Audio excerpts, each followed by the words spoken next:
Hello, everyone. I am Corey Andrew, and I am so thrilled today to be joined by one of my favorite recording artists in the world, widely recognized as the queen of house music. Her massive 1991 breakthrough hit Gypsy Woman continues to inspire a whole new generation of fans and artists, most notably and recently Alicia Keys and Coldplay, who recently added Gypsy Woman to their live shows. With 13 number one Billboard dance chart hits and 11 top 10 songs, she's got over 100 million streams on Spotify, YouTube, and Shazam. Please welcome the incomparable Crystal Waters. Hi, thank you. That was nice. Oh, well, that's your history. I mean, that's a small portion of it. So now listen, before we begin, I will get my little fanboy stuff out of the way. As you know, we have talked about you were a big inspiration for me as a songwriter. And I met you like 12 years ago, went to a music conference and saw you a few times after that. And then we spoke and I interviewed you. You actually came out to see me perform stand-up comedy. And I'm just going to tell you what that does for an aspiring artist when someone so established comes out and represents and supports. So just, thank you. Thank you for that. Well, I think it's important. Even when I'm getting ready to go back to the Miami Music Week, and everybody says, you're going to do something. I'm like, no, I think it's, people appreciate if I just show up to their party, show up and support them, play or whatever. Yeah. My plan. Well, it is important. I mean, it makes all the difference because things like that actually let me know that, okay, I'm on the right path. Like, if I can make Crystal Waters laugh in the audience, I'm gonna keep going. You with were this. funny. You were the only funny one, actually. Oh, well, I mean, I ain't want to say that, but I think, I do think there was some people who needed to work on their craft a little bit that night, but not to bash them. But anyway, but back to you, of course. So you have this new amazing track that's out now, and it's part three of a remix part three of a song you did. And this has remixes by Todd Terry, David Morales, of course, David Anthony, who produced the original song, To Be Love. So I'm curious to know, what was the inspiration from the writing standpoint? What was the inspiration behind writing To Be Love? To Be Love. Well, actually, I wrote that song maybe in 2016. I had run into David Anthony in Miami on Lincoln Road, and he was like, hey, I got a studio back here. We went in and I came out with that track, and we wrote it. And I don't know, so I'm always inspired by the music. If the music has an emotion to it, and it was just such a beautiful track, and it just had this bubbly sound to it. And I just felt this like cry in it. So I come up with the melodies first. So it was just all this, to be loved, all I ever wanted was just that kind of thing. So that was the inspiring part. And if I remember, it just the lyrics sometimes, especially the hooks, they just come out. So I usually start with a few words and build it around there. Mm-hmm. Yeah, so a hook-driven song, basically, right? Your chorus might come first, and then you begin to build the story around it. Well, the melody will come first, because usually when I'm doing the melody, there'll be one or two words somewhere in there that'll give me a clue of what I'm talking about.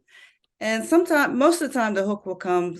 Sometimes the verse, but most of the time the hook will come first. I think, if I have a good melody, sometimes I'll do the melody and then walk away, because if you have a good melody, it's already hooky, what I mean? And then I'll come back. Next day, if I still like it, then I'll complete the song in that kind of order. Yeah.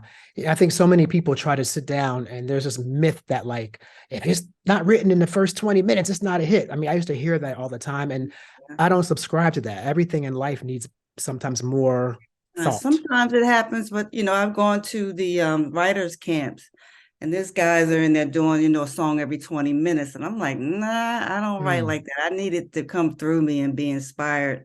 I'm always changing lyrics, there's always something can be a little bit better. So I can't do that in 20 minutes. Yeah. I'm the same way. I need to think about it a little bit more to make sure that that every syllable is correct. Every word is where I want it to be.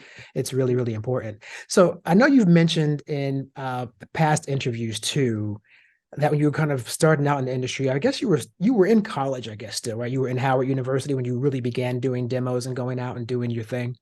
No, I had my first job in the computer room okay. at the DC Parole Board. Oh. And the story is, if you work for the government at federal or local, they send around a paper about how much you're going to make each year, like G1, G2. And I realized that if I stayed there for 10 years, I still would be making no money. And that's what inspired me, to go out and maybe do a little side hustle. So that's how Right. I started. And the side hustle was a combination of like maybe songwriting demos, singing background vocals. Like what was that actual side hustle? All right. Well, the story is, I'm gonna tell the story. Yes, I mean it's been written about before, but to have you tell Yeah, it is I'll really tell it. awesome. I didn't know if you wanted to hear the whole thing or not. Yes, of course, please. So yeah, and I remember getting that paper, and my friends at work were like, you love music, I always had the radio on, I always had pictures of Sade and everybody on my not chalkboard, my pin board. Right. And a friend at work, well, let me back up. And I remember talking to my mom about it. She was really into psychics at the time. She said, maybe you should go see a psychic. And just so happened that weekend, there was a psychic conference. And me and my friend went. And I remember I got up that morning. And on the way, I was fine during the morning. By the time I left my apartment and got to the conference, I lost my voice. I couldn't speak. I got to the lady and she said, oh, you need to do something with your voice. And I was like, yeah, right. That's an easy guess. So I thought she meant public speaking. Then I get back to work and my coworker said, well, I have a cousin who has a studio who's looking for background singers. And he said, I'll go if you go. I was like, well, I'll go. I had never sung in front of anybody before that, So we went down there. We got the job. And then once I got in there, it's like the light bulb went off. I knew this is what I wanted to do, where I wanted to be. Right. And we finished that project and I made $600. I was rich. Wow. And then that's how it started. I knew this is what I wanted to do. I hung around the studio and actually ended up putting an ad in the local paper for keyboardists to work with. Don't do that these days. Very dangerous. Yeah, this is before Craigslist, y'all. So yeah, this was it's called the city paper. I think a lot of states have it. And he was at the Army base here at Andrews. So it was cool. We hooked up, we did a demo. Finally, we snuck into this music conference that used to be here in DC. And the first people I saw were the Basement Boys. They had on these leather jackets. They were so cool. And I didn't know anything about dance music at the time, except being in the club and hanging out all night. And they loved my songwriting and asked me to write some songs over their beats. And the rest is history. But initially, though, you were sort of not trying to be, but you were more inspired by R&B initially. And I know it's kind of funny. I think people can see this comparison. You really liked Sade a lot. And I was trying to be the next Sade. If you look at the Gypsy Woman video, I have the ponytail, the red lips. I was doing more of that Sade type of style because I came from a jazz background. So that was the kind of vocals that, I was really into. Right. Yeah. And she was like kind of this a breath of fresh air to the industry at that time. She came out, did her own thing. And I love that Sade, even right now, like she would just put an album out like every 10 years and go back into hiding. Yeah, I like that too. Right? Yeah. I mean, she keeps her anonymity in a way. And yeah, I just heard a song on the radio from her and it still sounded fresh and new. There's nothing else out there like it. So yeah. Well, that speaks a lot too about writing songs that are timeless and not following trends, which I think are interesting. Because I mentioned Alicia Keys in the beginning of the interview and Coldplay, first, all my friends know I'm such a fan of yours that whenever they see that kind of stuff, they text me like, "Child, you see Alicia Keys at the Pride Parade?" And so they all reach out to me and let me know. But I was fascinated by that. But then I was also amazed that when you performed it with her. Yeah. And so what was that like for you? Because that's cross-generational. Like, she was like a baby probably when it came out. She wasn't that young. It was, when she first did the cover, she reached out to me. We never could really connect. And then when she went on tour, I guess last year, she tried several, my schedule was busy. And finally, like the last couple of dates she had, I finally had a date open. It was, it's just amazing, that, you think people like Alicia, even Beyonce, Robin S. and Cece told me that she told them, they love those songs. That's what they grew up on. And you just never think of that. It's like, it feels really good. Even when, people who aren't famous come up to me and say, your song inspired me or this or that happened. And, music helped me through this and that. my dancers asked me, how does that feel? I'm like, I don't know. It just feels good. I'm thankful I did something good while I was here. Yeah, I mean, you really wove into the fabric of a generation right when house music was very new as far as it really branching out into the commercial realm, which is why I think it's interesting that you, CC, gosh, I can name like Dawn Tallman, Robin S., Barbara Tucker, of course. So many of you did that.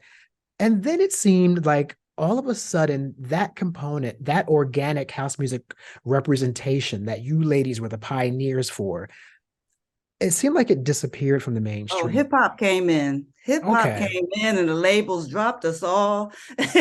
Yeah. And radio was like, no more of that mess. And that's when we all went back underground. So yeah, well, hip hop is, is a strong force. You can't be mad at it, but that's really what happened. Hip hop came in and just took over. Yeah, but it's so strange that they can't coexist. I mean, rock and roll exists while pop music exists. So it seems a little disconcerting that when it came to people's music that was predominantly brown people, we had to sort of have one or the other. And I hate to politicize things, but Yeah. it's just what it seems like. Why can't they both happen at the same time? It is what it is. Radio is a strange animal. It's all about the money. Yeah, that is true. It's more about the money for them. Yeah. And we won't get into the hip hop story, but that was created as well. So Mhm. Well, I think I think you and I talked about this in my other interview for Instinct Magazine, the written one that we did, which was again, not to politicize it or be divisive, but what I did see in recent years is a resurgence of what to me is a clear derivative of what you ladies did and the producers like David Morales and Todd and Maurice Joshua. It's been repackaged with people who don't look anything like the originators. well, it's the same rock and roll story. Black people started rock and roll and it got gentrified. It's just with house music. Now it's EDM. They changed the name on us. Right. And it happens. My thing is I don't like running into white European young people, and I had an interview question said, it said there weren't that many Black people doing house back in the day. How did you feel being the only Black? I was so livid for the whole day. Like, where did he even come up with that question? You have your information. So it really upsets me when people don't realize that we were the roots. Black people and Latino people were the roots of house music, dance music, EDM. It all stemmed from that, even back to discos. Yeah. Started. So that I think that is something that should be brought up often. So that's one of the reasons why I'm still out here.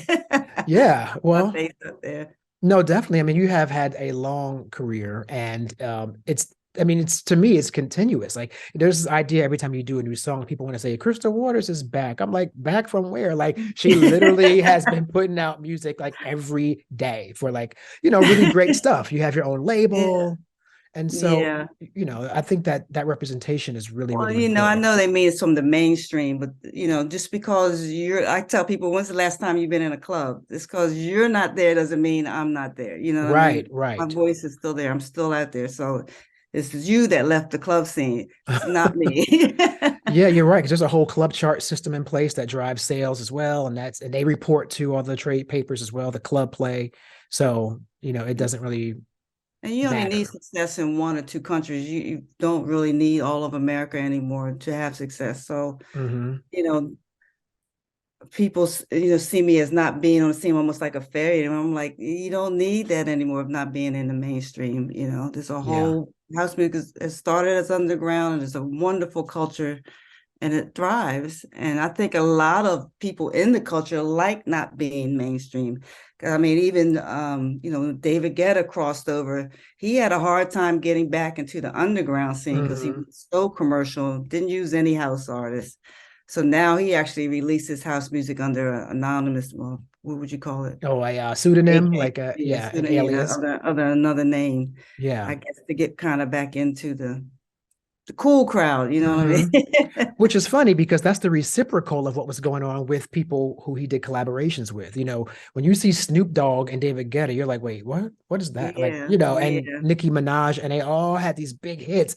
And then they began to sort of like recoil against it because they were kind of being ridiculed for having these pop hits. And Nicki was like, I'm never going to do that again.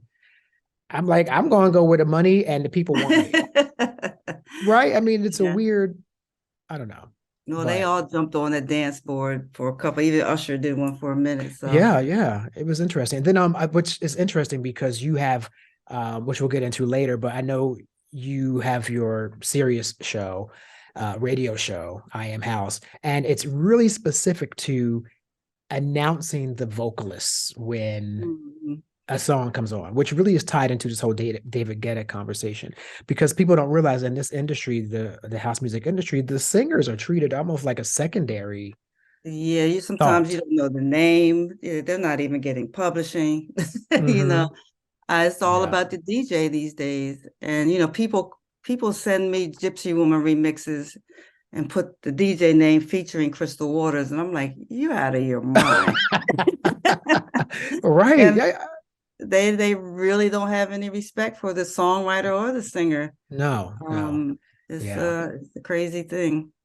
Well, with the David Guetta example, I remember initially with Chris Willis, After the Love Is Gone and all those big songs, uh, people would think that like David Guetta was a black guy. Like, Chris Willis would go out on stage and they're like, "Oh, David Guetta's black." I'm like, "No, that's not even how this works." But that whole hierarchy is so strange. They've been like they will like leave the singer's name off completely, Hmm. and it'll actually go out to radio as just the DJ and producer. And to your point, 9 times out of 10, you've written the song as well. You didn't just sing it, you Yeah. know? Yeah.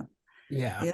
I don't know what to do about that except to tell artists to fight to fight for. I mean, there's another check when your name is on there. So put it Hmm. on there somewhere. Exactly. Yeah, work out some kind of percentage.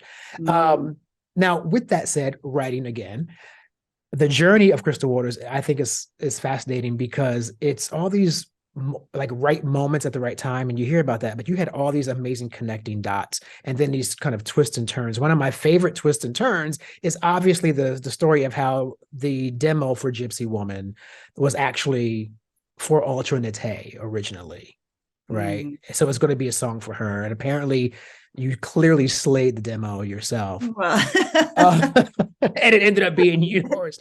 But what I'm mm, curious about with that is with the person who was trying to be Sade, how did you all of a sudden so quickly transition to, well, I guess I'm doing this now? no, I Because it didn't was very different. transition. When I first asked me to write, I said, "Can I keep my same style?" And they said, Mm. "That's what we want. We want your style over the beat." So Gypsy Woman is really a Mm. jazz vocal. It's it's really not an R&B vocal. Yeah. So I think I didn't change at all. I think the Hmm. beats just helped my voice Yeah. Yeah. added to my voice, and it's kind of worked together. Hmm. Yeah. Yeah, and of course, then we have to talk about that jazz background because you do have a musical family. Father was a jazz pianist. You have uncles, right, who are musicians, and Mhm. of course, the great aunt. Your great aunt was the legendary jazz vocalist Ethel Waters. You never met her, though, right? No, I No, was she too was. young. And I was too young, and then there was a rift in the family. Okay. My grandfather was her brother, Hmm. and when she wrote the book that everybody reads, and there's a lot of lies in it, Oh, okay. so he made the family not speak to her. That's why you never seen a movie about her or anything. Interesting. And yeah, and people still write books about it. And the last guy who wrote one, I was like, it's funny that you've never interviewed anybody from the family. Right. So they're just So taking like the initial book that she wrote and they're just kind of regurgitating a what black are woman wrote a book in the 40s. Do you think she wrote that book? Do you think it uh really was her story? Or was it stuff put in there to make it sell? You tell me, mm, black woman in the 1940s. yeah. You gotta, Mm. um, but anyway, I don't know how we got on that. You But all no, yeah. well, no, thank you because you talk a lot about different things, but that I've never heard. So I love that there are these, new nuggets that these conversations can uncover because, I'm Mm. excited because she's on a postage stamp, at least getting some, Yeah. Yeah, that commemoration. was cool.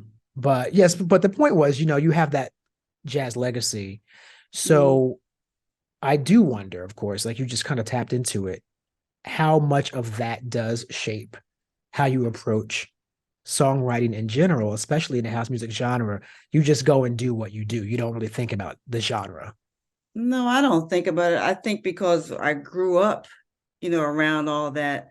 And I tell people I used to tour with my father in the summer, and the only albums he had were jazz albums. So I only liked the vocal ones, and my favorite was Ella. Mm-hmm. And I think because I, have that background, it's just kind of innate in me. Yeah.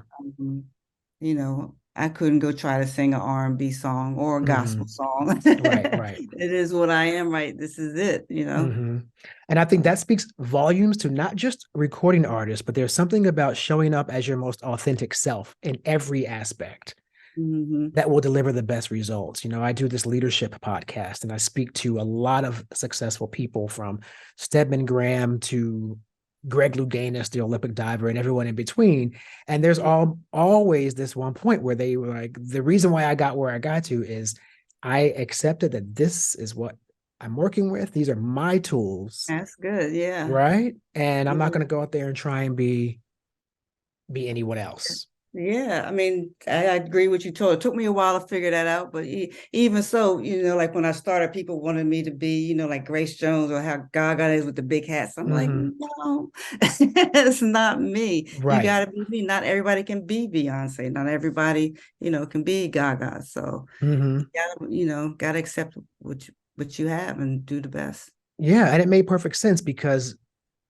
your early videos, your early performances, whether it's Top of the Pops or whatever it was, the black suit, kind of slick back hair. I mean, it was the antithesis of what everybody else was doing. It sounded like the antithesis of what everybody else was doing. And that is literally why I think we were so hungry for something. I think I told you when one of the first conversations we had at Winter Music Conference, I was laughing because I said, girl, when you came out with Gypsy Woman, thank God, because if I heard one more house music song, ask me, can I feel it? Can I can I feel the beat? I was gonna hurt somebody. That freshness. We needed that freshness. So I just say it's a metaphor for life. Everybody needs to show up as Yeah, for the themselves. authentic self. It took Oprah used to say that all the time. I'm like, what is she talking about? Yeah, yeah. And then I get it now. Yeah. Yeah, because Mhm. you totally did it. Yeah.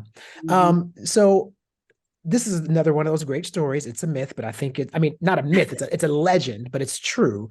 But I would Okay. love for you to tell it a little bit because most people don't realize that Gypsy Woman is literally based on an actual person that inspired it. So there's a little bit of a story to it, if you wouldn't mind sharing, like what Oh, inspired the okay. Gypsy Woman story.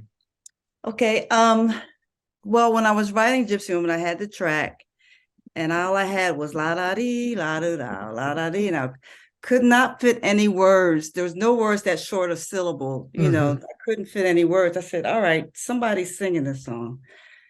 And there was a woman who used to stand in front of, my sister used to work it was a hair salon at the Mayflower Hotel on Connecticut Avenue, if anybody's familiar with DC. And she would stand there with fully dressed in black, full face of makeup, didn't look homeless. She had a hat out and she was singing gospel songs. Mm. And I used to walk by her and I had that attitude. There's nothing wrong with her. She need to go get a job. I'm not giving her none of my money. That really. Yeah. And then the local paper, the city paper, you see, I was a fan of the city. They did an article on her and they talked about how she had just lost a job in retail. I believe it was at a cosmetic counter. And how she felt that if she was going to ask people, they told the story how it happened so fast. And then she felt if she was going to ask you for money, she should look respectable and show respect. And that's why she was dressed and kept her makeup and made sure her hair was done. And that whole article just changed my whole idea about homelessness and how one day you could be here, the next day you could be there. Mm-hmm. And when I decided that she was the one she was singing, in the verse just came, she wakes up early every morning just to do her hair. So it just, Mm. and if I know it, there's another verse at the end of the song that's probably people don't hear anymore, but it's talking about, why she has to be homeless, why the fault is, I can't remember all the words now, but it talks a little bit more about my feelings about how it could be just you or me Mm-hmm. anytime, any place. So yeah. Yeah. Yeah, and it's true. And especially now in this particular economy, post-COVID and all these things, like if anybody could, if any generation could relate to that song even more so, it would Yeah. be this one over what we've gone through in the past few years. And I think that's fascinating because most people didn't really understand when that song first came out, really what they were hearing. Because I know for me, it was such a socially conscious lyric. As I said, we were used to hearing me like lyrics that meant nothing. So did you think at that point though that you had sort of set this bar for yourself that you had Uh, to then you could no no I had no, I mean, I know everybody's heard a lot of D La Da and they finally got it. Actually, I wrote more socially conscious songs, but the record label was involved at that time, by that point. Yeah, I said, yeah. if you guys were standing over my shoulder when I wrote Gypsy, it would have never been written. You can't Amen. say this, you can't say that. Meanwhile, the white bands had on Jamie's Got a Gun. They had all kind of songs with, all that stuff. Mm-hmm.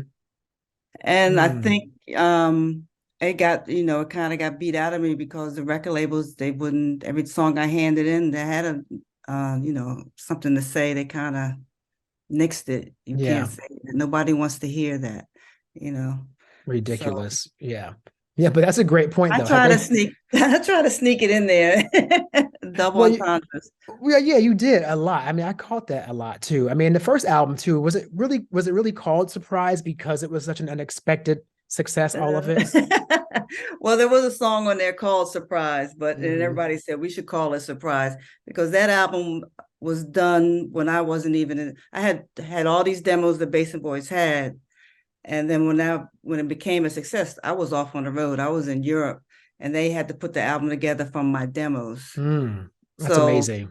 yeah, you talking about demo vocals, okay? I was not so amazed.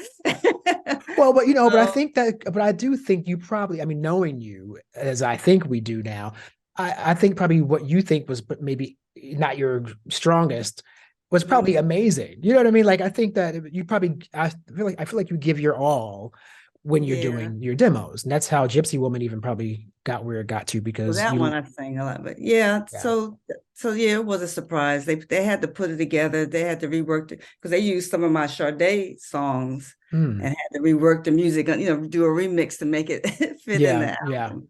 That's amazing. So Wow. yeah. And then, I think you were easily dismissed probably after the first one as like, oh, well, she got lucky. That was gimmicky. That was hooky. I remember then when 100% Pure Love came out that summer, um, that it really hit. It blew my mind, not from a consumer standpoint, but as also an aspiring songwriter. I was like, this chick is serious. Like that Storyteller album, I was in a thread recently on Twitter, and people were asking, what album can you put on and listen start to finish? And I was about to actually write Storyteller, and I saw it like 2 or 3 other times in this Oh, that's thread because that is like a cinematic storytelling album to me. Like you really go start to finish, and it's just great songs. So I guess my point is, did you feel like you had a little something to prove a with that world second on your album? shoulder. Oh yeah, the pressure was on, and I didn't like being called a one-hit wonder, and I was determined that that was not Yeah. going to be my label.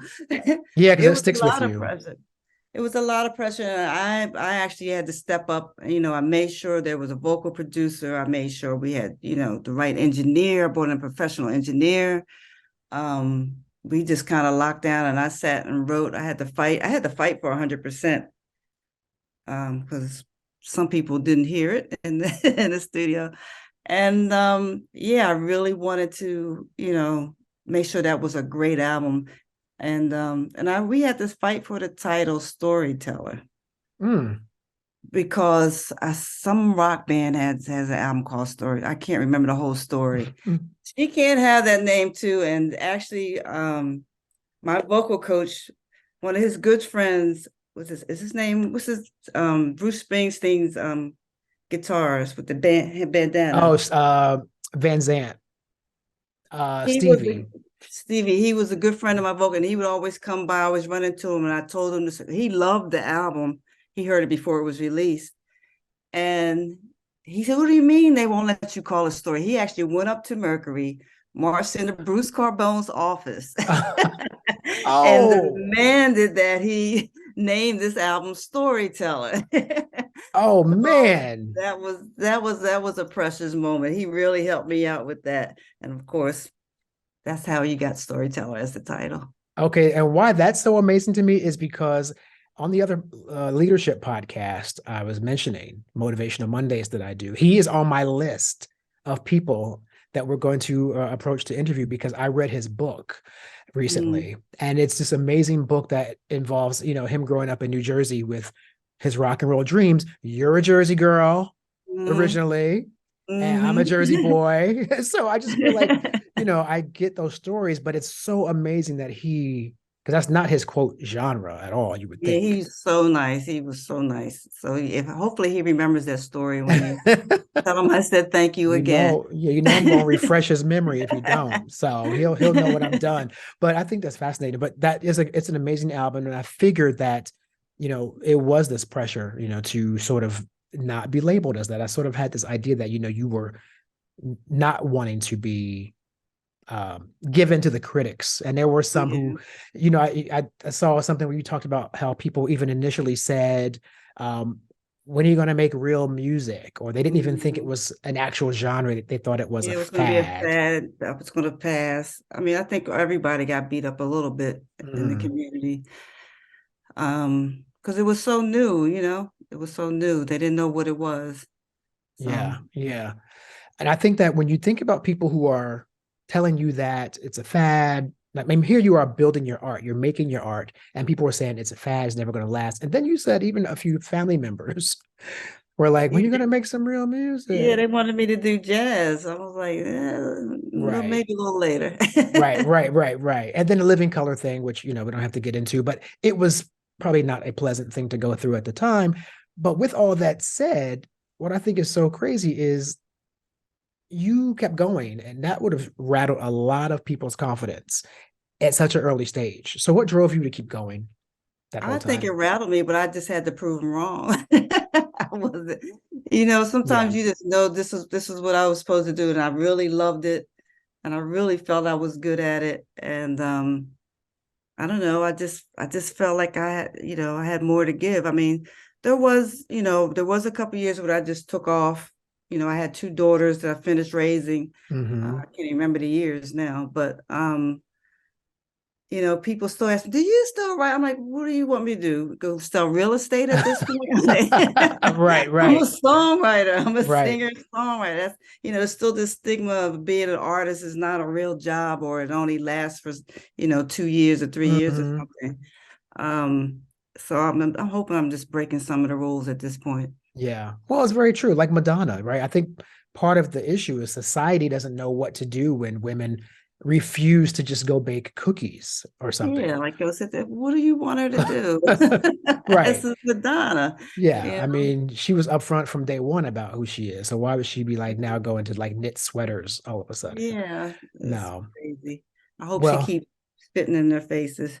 yeah. Well, I don't know if you saw her new boyfriend. I think she's definitely still doing her.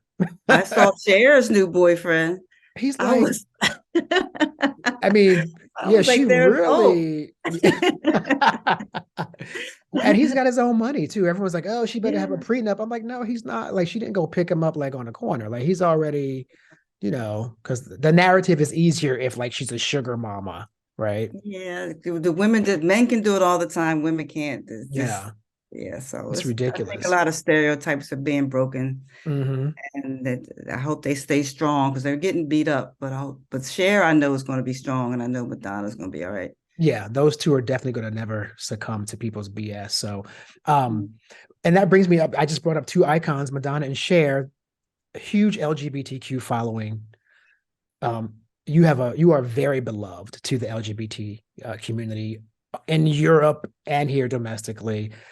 And I was reading about when you were talking about your time working for the parole board, and you were saying about remembering reading things around that time when you were working in that job about how people would call an ambulance, for example, and the When ambulance AIDS would hit, come, yeah, and mhm. not take them to the Once hospital they because they had AIDS once they Yeah, I found out. remember that it was AIDS that really hit, and it was really bad. And that really bothered me. The ambulance would go and they found out the person had AIDS, they would just leave them there. They wouldn't even go in the house. Kind of like COVID now, but Yeah, and yeah. I used to park my car because I couldn't afford it in the parking lot far away from work. And it was in the neighborhood where they weren't drag queens then. I guess they were trans or something like that. Mm-hmm. And they would sleep in the park and all that stuff. And I would see them out there sick and, hurting. And there was nobody trying to, maybe, they would send out food trucks and things like that. So that always stuck with me. I remember that. Yeah, because I was wondering if that was sort of part of what helped shape why you are such an ally. Because I know you are involved with like AIDS research initiatives and just an ally in general.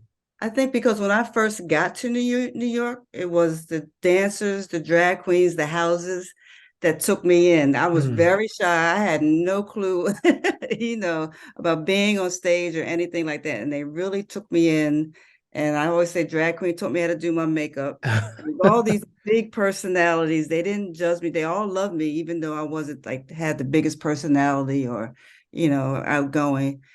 And I just always remember that. That's what I always remember, how they kind of took me in and kind of taught me everything about emoting was the word back then, how to emote and things like that. So, and to see them, being bashed by, whoever, the media, the other people, it was always something I, was standing for. Anybody who's like a little bit of an underdog, I always felt compassion to stand up for. So that's really, really why I do a lot of it.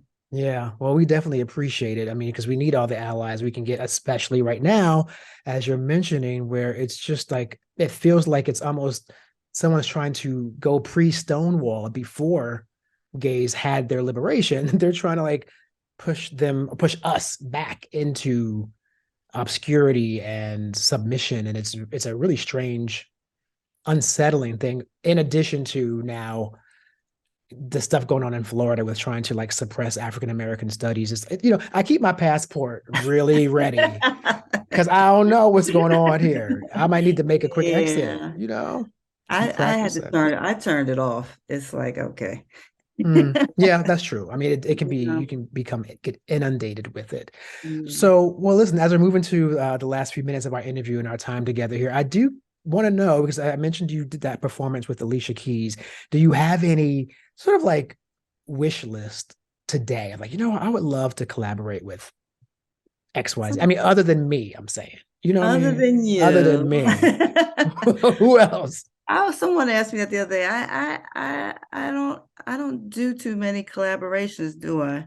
No, you don't. It's time. It's time. I have never. There's no one. I dream more about doing stuff like bigger stuff, like having a house music festival or a tour with all the girls and things like that. I mean, I did a thing with an orchestra once, and I was like, how cool would that to be, have all of us with an orchestra? I dream more about stuff like that. To collab with a song, I don't know. Who do you think I should collab with? I don't know. I think it'd be kind of interesting to see you do something with someone who's like someone who's supposed to be a current dance music, rising icon themselves. Maybe it could be a Dua Lipa. It could be. That could be interesting. Almost like. Forget I said. Not at all. I could see you and Grace. I could see you and Grace Jones. That could be fun. Grace. I could do something with Janet, maybe. Yeah. I would like because you worked with Jimmy Jam and Terry Lewis, right? You worked with them. Yeah. I can't think of, I don't know. Gaga would be really cool too. I don't know. I'm just putting stuff out to the universe. I'm just putting out what I might want to hear you do. Actually, though, a great record. I have thought about this. Maybe I need to help write it.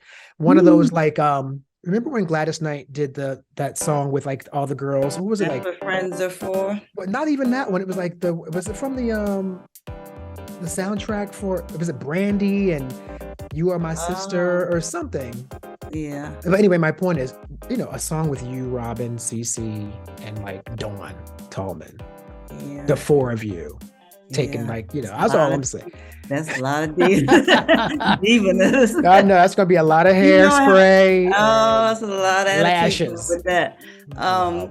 I have one out with Robin now, right? I saw that. Yeah, actually, when Joe, my partner, and I were driving across to our new spot in Rehoboth, Delaware, we have Sirius Radio on, and so we listen. And I just actually heard when I was driving a couple days ago the Morales mix, of course, of "To Be Loved," and then I heard the Robin good song as well.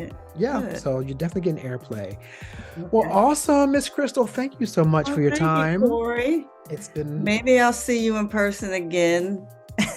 You know where to find me. I'll be here, and I definitely would love to see you in person as well. And I want to give a shout out, of course, to Gladys Pizarro, who invited you to my comedy show that night, and the lovely Anaya Day, who joined us. It was a great time. And for everyone who is watching right now and listening, I want to make sure I remind you to download Crystal Waters' To Be Loved Part 3 everywhere you download your favorite music. Crystal, thanks for being here today. Oh, thank you, Corey.